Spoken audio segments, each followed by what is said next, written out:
Le fait de distinguer la femme d'un pasteur en l'appelant première dame lui confère un prestige inutile parmi les autres femmes de l'Église. Ils sont tout aussi dames qu'elle.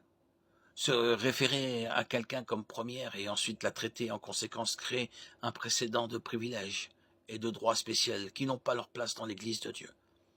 La question se pose alors, que se passe-t-il si les gens veulent montrer leur appréciation pour le travail acharné que leur pasteur et la femme de leur pasteur font pour eux?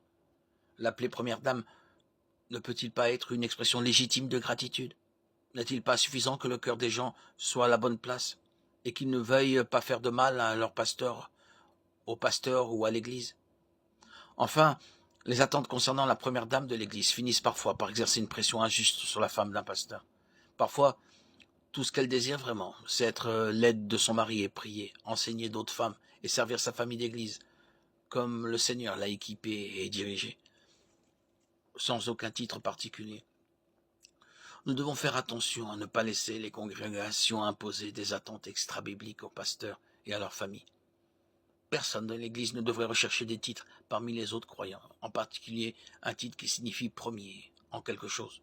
De même, personne dans l'Église ne devrait utiliser des titres ou tout autre moyen de faire une distinction non biblique de supériorité parmi les croyants.